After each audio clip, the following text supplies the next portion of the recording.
The former head of the army has issued an extraordinary public plea for Prince Harry to return to the UK. General Sir Richard Dannatt said veterans will lose out because of Harry's decision to quit royal life and move to America with actress wife Meghan Markle. Speaking to the Sunday People as he calls for a change in law to force coroners to record military suicides in a special category, he said he believed it was a shame the prince is no longer connected to armed forces charities that help injured or troubled veterans, including Help for Heroes and Walking with the Wounded.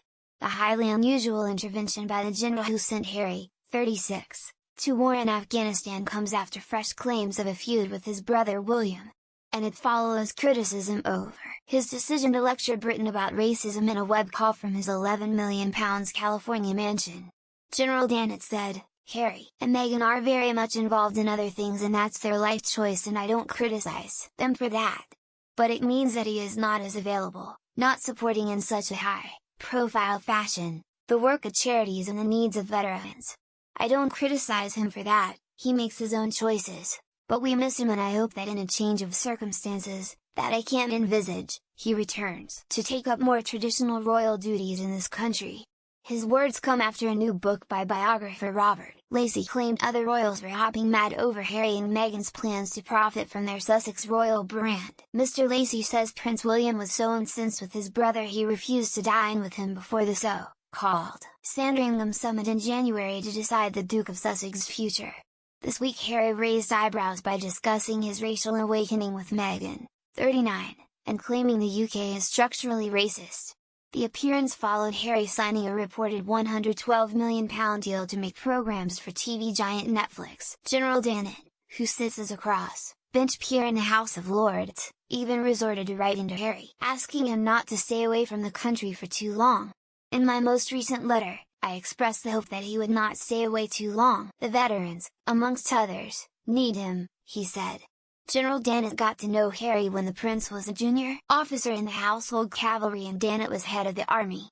Back in 2007 the chief of the General Staff masterminded a plan to get Harry deployed to Afghanistan. The 69-year-old describes the prince as a spirited young man who, like his mother, has a strongly compassionate aspect to his character. But General Dannatt said the tragic loss of his mother at a young age had a huge impact on Harry's life and damaged his mental health. He added of Harry's first tour in Afghanistan as an air controller, the experiences gained over that 10-week period made a deep impression on him and was key to his motivation to set up the Invictus Games and champion veterans' causes.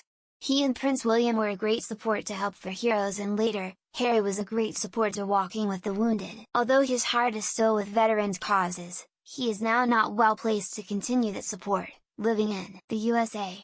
General Dannatt's worry comes as the Sunday People's Save Our Soldiers campaign calls for a radical overhaul of the handling of mental health for servicemen and women and veterans. More than 200 serving and former members of the armed services, mostly veterans of Afghanistan and Iraq, are feared to have taken their lives in the last 2 years. Harry was in the thick of the fighting as an Army Air Corps co-pilot gunner in his second Afghan tour in 2012-13. He is still involved in the Invictus Games but all the military appointments he was so proud of came to an end in March when he announced his and Meghan's departure, dubbed Megxit.